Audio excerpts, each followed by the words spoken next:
Definitely one of my highlights in college was being a cheerleader for the 1974 football championship team. And I remember that it was a really crummy fall in terms of weather. So most of the time we would be out freezing and cheering in rain. But what was interesting is that the team just kept winning. And they didn't always win big, but they just kept winning.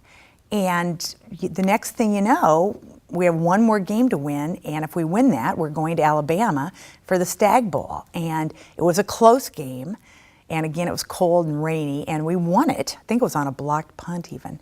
But we won it, and so we're flying to Alabama. And I'm pretty sure that that was the first time I'd ever been on a plane, because my family had Winnebagos, and so we would drive a Winnebago across the country, but I don't think I'd been on a plane before. And we had more fun. Coach Skipper was determined that the cheerleaders were going to get to fly with the team to Alabama. And that was kind of the highlight. I don't even know that we were focused on winning. It was just so exciting to be there. So that was definitely a highlight. And then when we came home and the gym was packed full of people because we had won that. So that was definitely one of my highlights in college. Well, I think definitely when I came to Central College as a student, I don't think the idea of study abroad was even in my mind.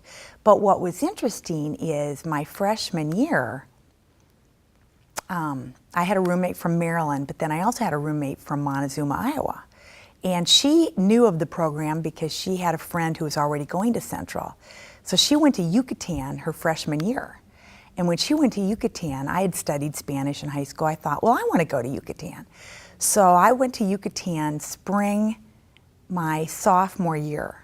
And that was after the championship football team. So now I've already been on a plane. So I'm like, I'm going to go to Yucatan.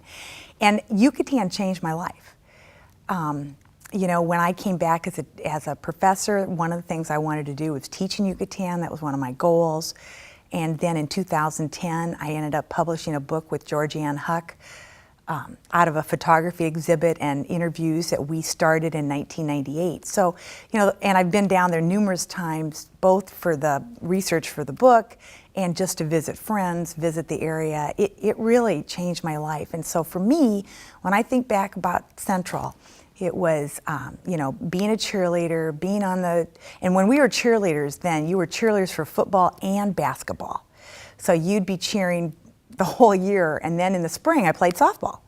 So, you know, I think of cheerleading, I think of softball, I think of studying Yucatan. I worked in the cafeteria, so every morning my roommate and I would get up at 5:30, and then students did the cooking, and so I was making fried eggs and scrambled eggs and pancakes. What else did I do? And even when they said they wanted them hard, the eggs were almost, or if they wanted them over easy, the eggs were almost always hard. And so, you know, I mean, I was cooking breakfast, so I'd be up at 5:30 so that I could cook breakfast. And I did that for 4 years. So worked on campus and then felt honored to graduate with honors. So I was pretty busy when I was in college, and I had a lot of fun.